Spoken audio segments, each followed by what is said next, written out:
What the water knows: a woman and her husband leave a waterfront restaurant after dinner. They step into a small rubber dinghy and head out across the dark water toward their sailboat. She is never seen again.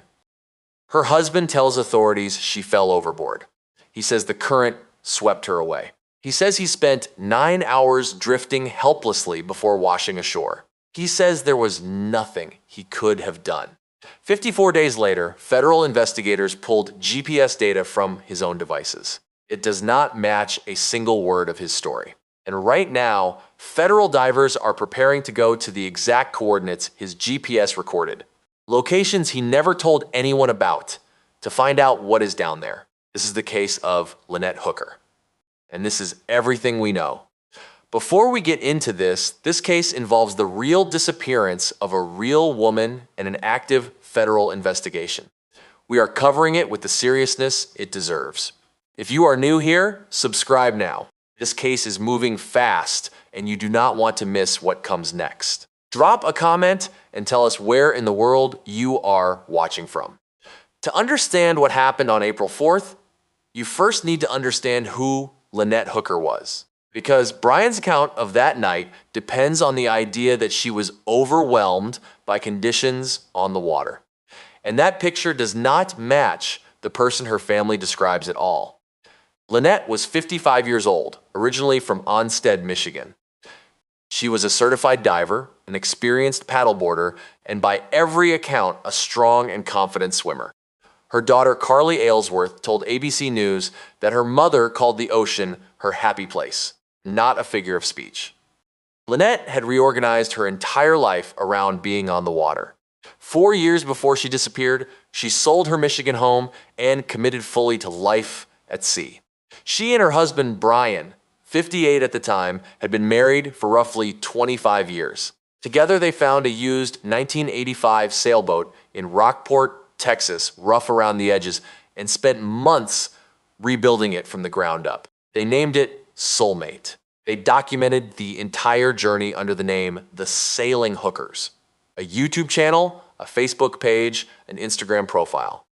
Videos of them cooking on a solar oven, laughing through rain squalls, paddleboarding in the turquoise shallows of Marsh Harbor, just weeks before Lynette vanished. By early 126, they had been living aboard Soulmate for more than 3 years. They knew the Abaco Islands. They knew the currents, the tides, the passage between Hopetown and Elbow Cay. This was not unfamiliar territory. It was their home water.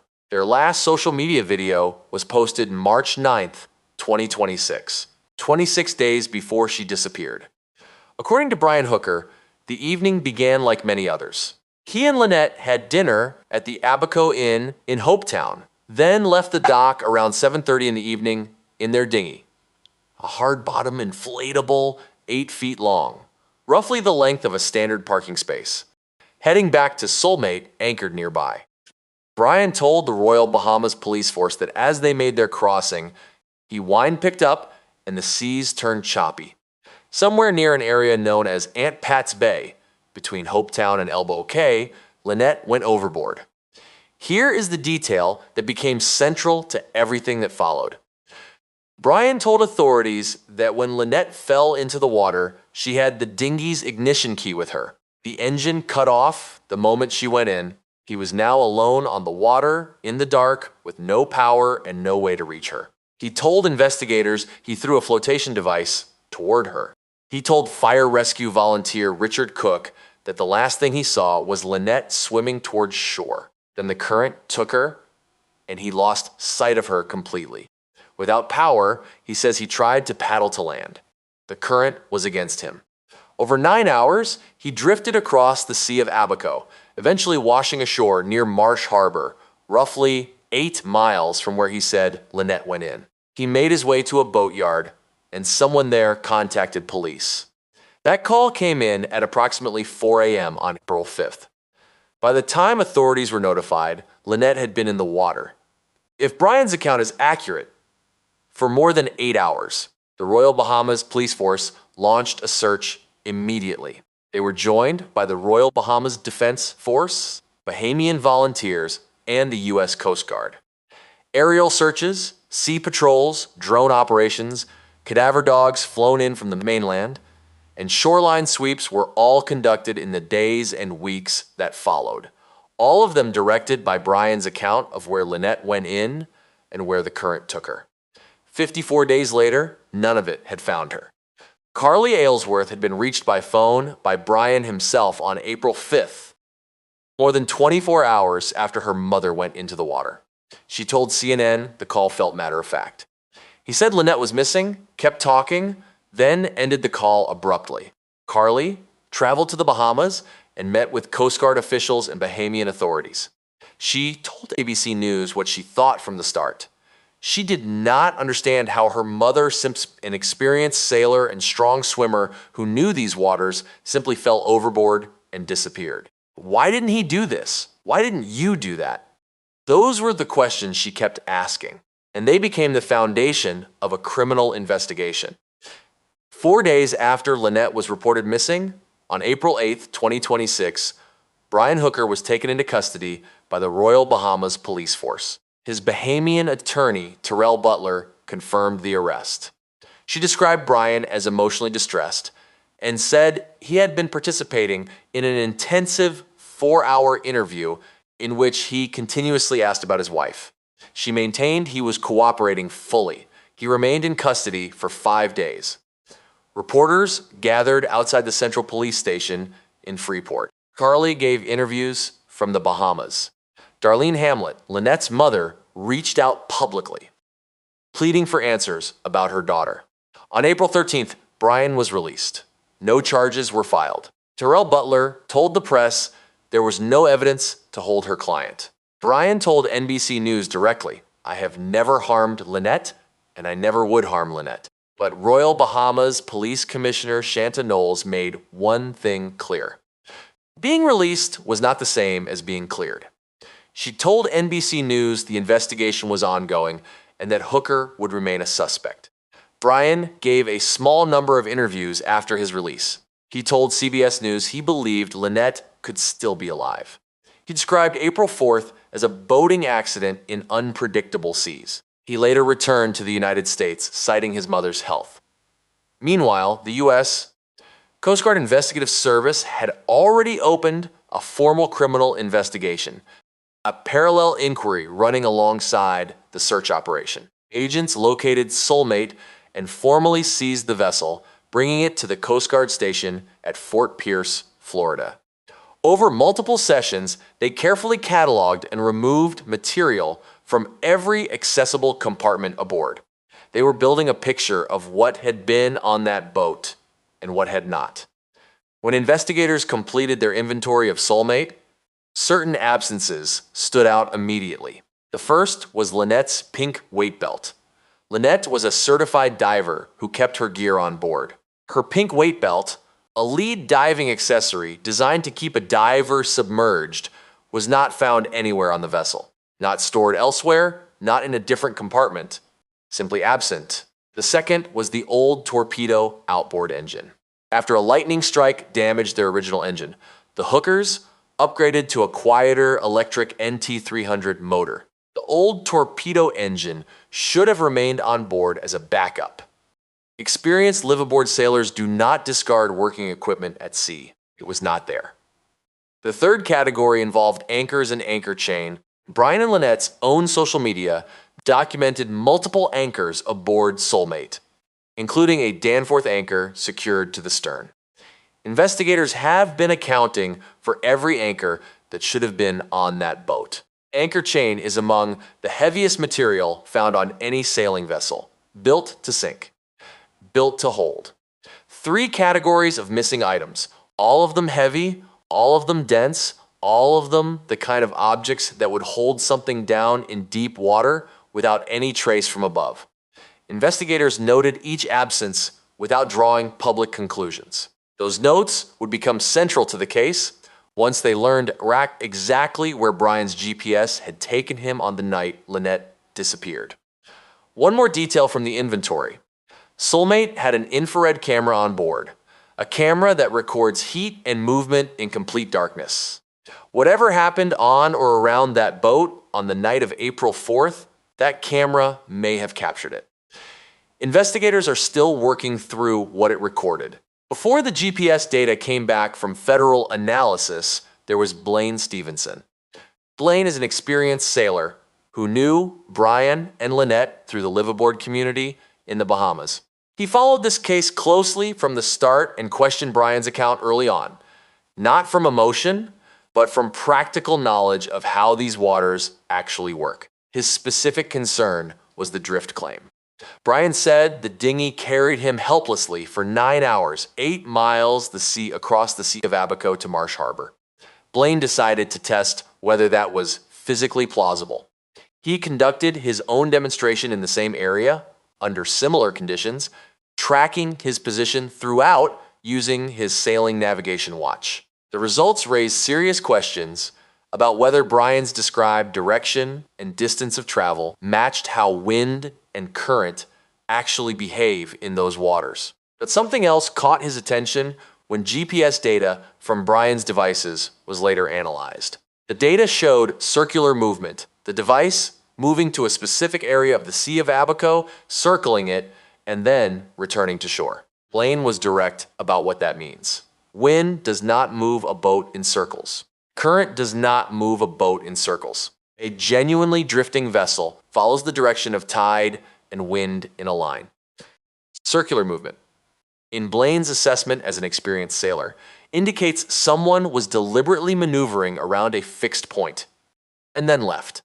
He has said consistently that not a single fact he has encountered in this case has supported Brian Hooker's story. On Wednesday, May 27, 2026, 53 days after Lynette disappeared, CBS News published a report that shifted this entire investigation.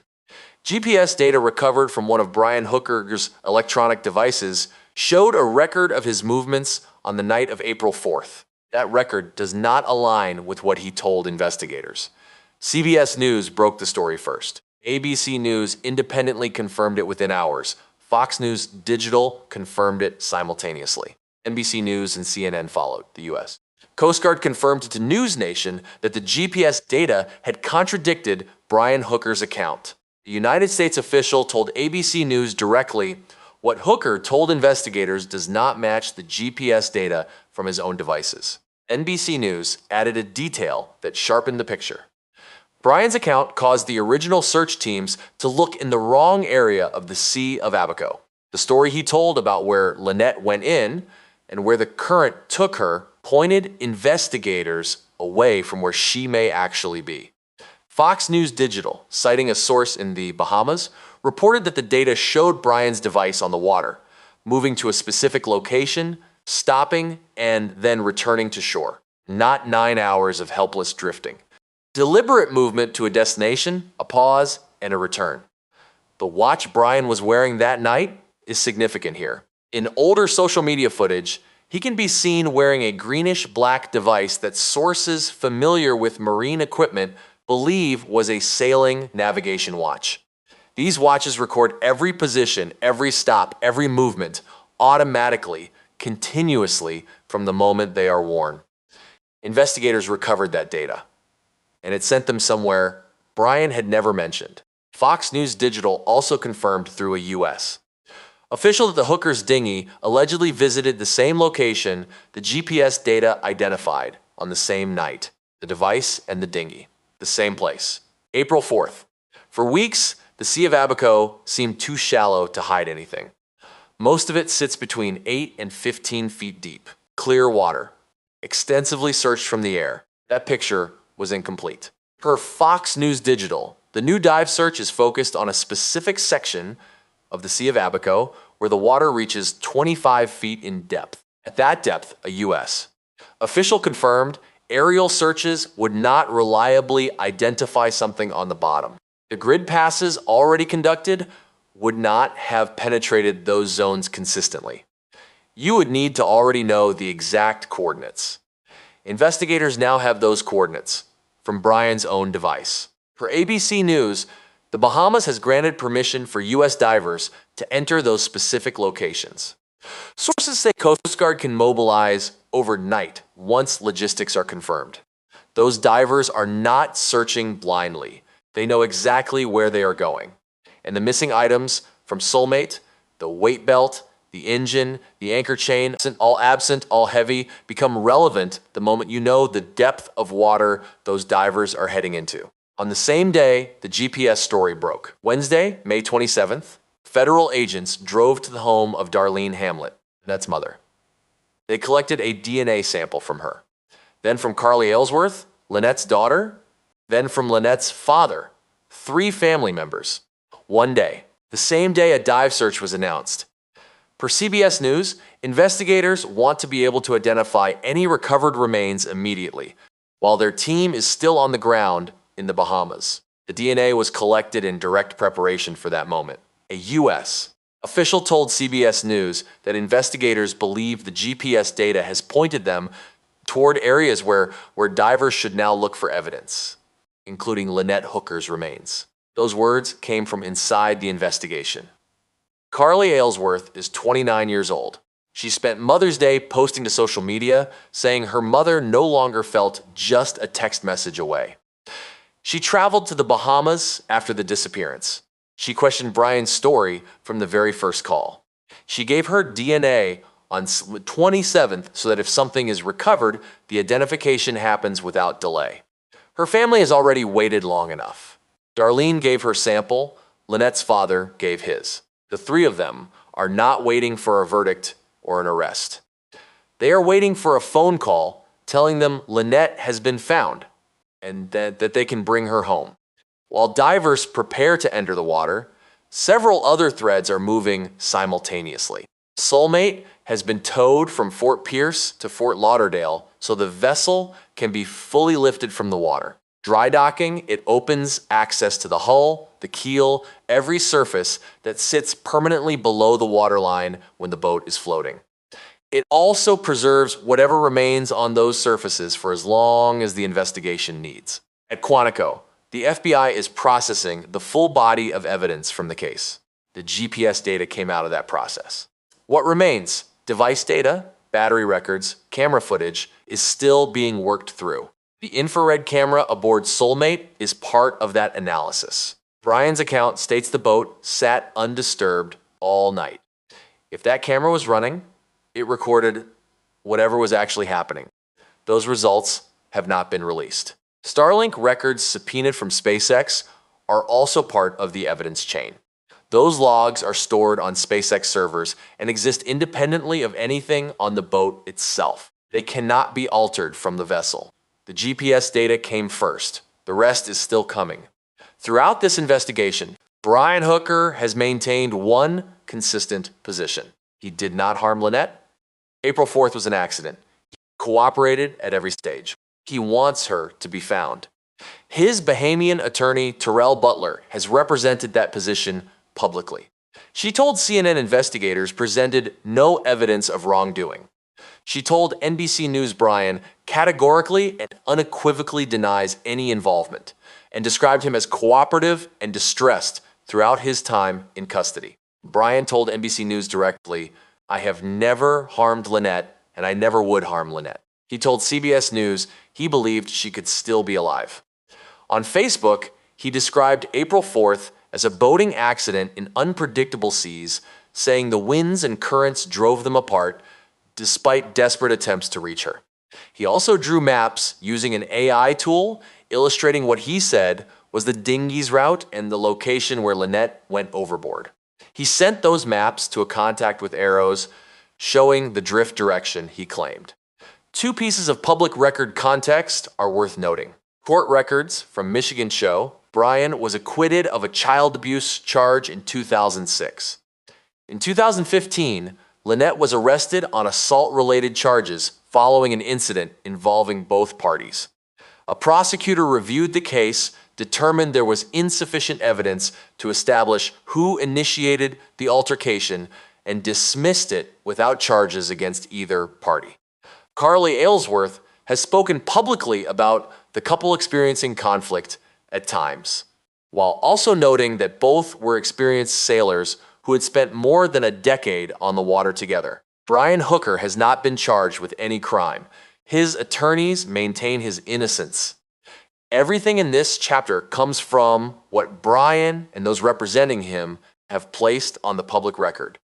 The federal investigation represents a separate record, and it is still being built.